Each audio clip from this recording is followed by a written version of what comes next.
This is the noob, and in this video I'm going to go over this RCBasic packaging tool I made, and really it's exactly what it sounds like. It's a tool that packages RCBasic programs for distribution on multiple operating systems.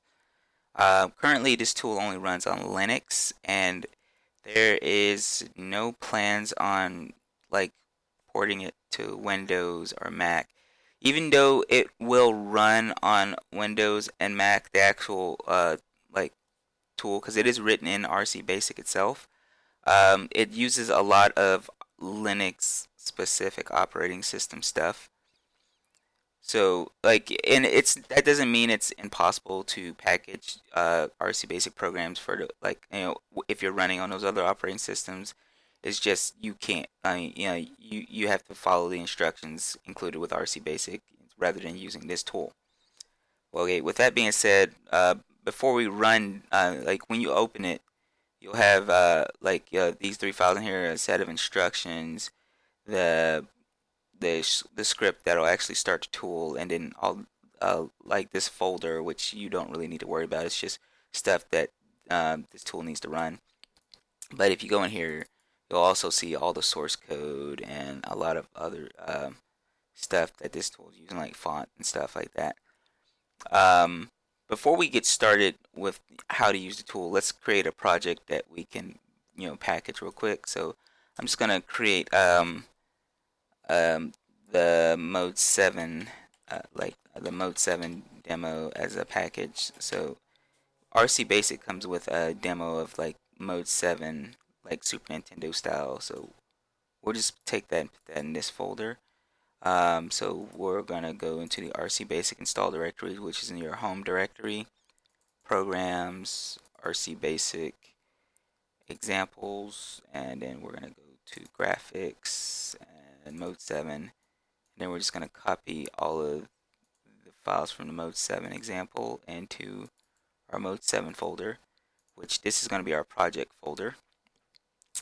And now we're going to you can either compile this from Genie or you can compile this from the command line. I'm gonna do it from the command line for now, because you know just to show that it's basically the same process. So we're just gonna do RC basic underscore build Mario Kart.bas, and is should create a Mario Kart.cbc file. And we need to rename this to main, because we need a main.cbc file in order for the packaging to work. And we don't really need our source code anymore, so we can go ahead and get rid of this file, or you can keep it. It doesn't matter, but I'm gonna get rid of it. So this is the Mode 7 demo from the example. So let's just make sure it runs. So let's just do RC basic and main and enter. And now we have the Mode 7 demo. Before I get any questions about these green squares, those are actually the touchscreen buttons on mobile devices. So if you built this and ran it on a mobile device, like these buttons would allow you to do the same things that the arrow keys and W and S do. I just got lazy and forgot to put graphics in there for those buttons in the last release, but I'll try to get that fixed for the next one. Alright, so we know our demo works, and we can close that. Now that we have our project directory, which is on our desktop, in this Mode 7 folder, um, another thing too, this works a lot better if you have directories without spaces in them. So we're just gonna call that Mode 7 with the underscore in there.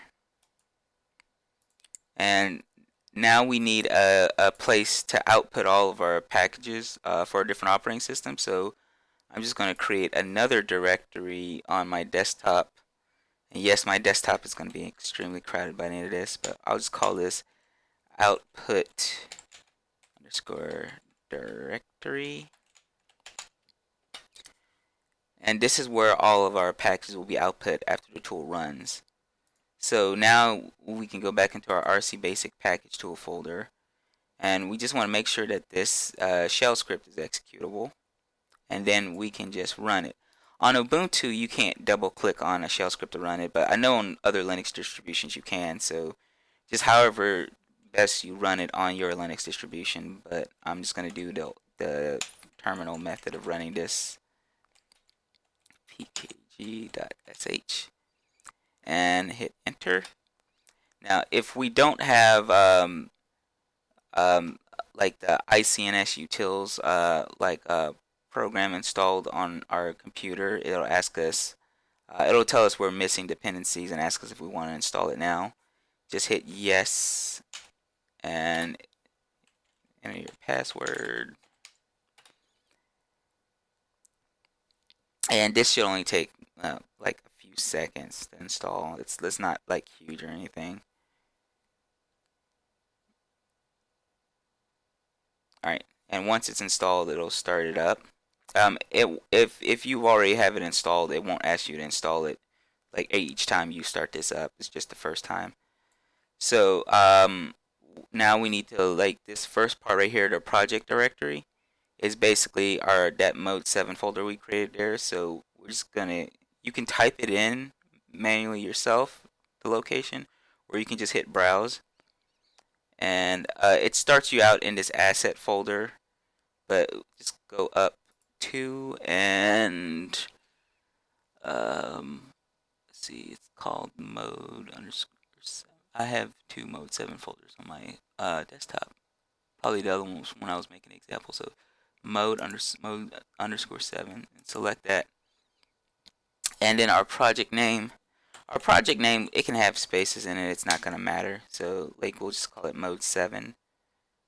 And we'll say this is a game. This category drop down is mainly for the app image. So it creates an app image for 64-bit Linux distros. And like this is basically, if like with the app image, they could choose to install it, and that's the category they'll install in if they choose to. But they can run it without installing it.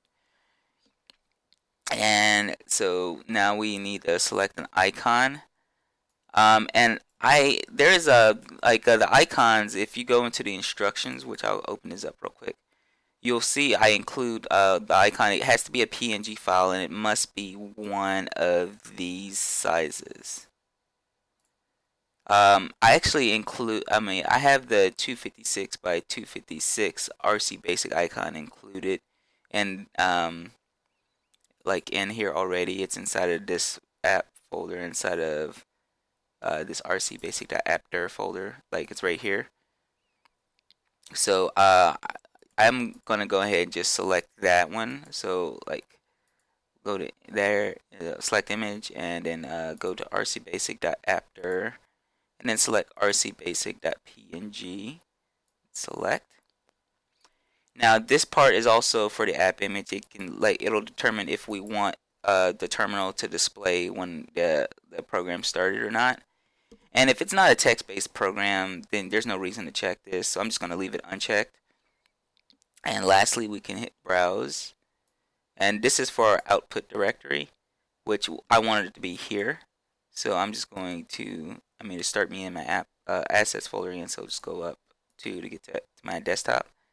And then look for output directory and select. Alright, now that we have everything, we should be able to just hit make app. I'm going to open up the output directory so you can see it get made in real time. So we'll hit make app, and if everything was successful, it would have created a 32-bit, a 64-bit Linux package, and a 32-bit and 64-bit Windows package, and then a Mac OS package. So now that we have all of these, the only thing you really have to do from here is just zip each of these up, and then share them on whatever distribution platform you plan on sharing them on. You can test them the app image on a 64-bit Linux distro. App image you just run by setting it to executable, and then you can just double click it, and it should run. and then you can run the Windows ones from Wine if you're on Linux, and then the Mac one, like it just creates this right here. Do not rename this. I mean, you can rename it. Just make sure you have the .app in the name, like when you do rename it, because that's needed for Mac. And the 32-bit Linux, since it doesn't create an app image, it'll just like bundle all the binaries. So like a 32-bit Linux user can just set that, make sure that this is executable, and then they should just be able to like run this, and it'll just launch their program. It also bundles all the libraries with them too, like with each of these programs too. So you're not gonna need to have the user install SDL or anything like that. They'll just run. So after that, like I said, you just zip them up, and then you can share them on any system. I mean, share them on any distribution platform you want, and that's how this tool works. Hopefully, it helps out with people who said they were having trouble like distributing their programs. And thanks for your time.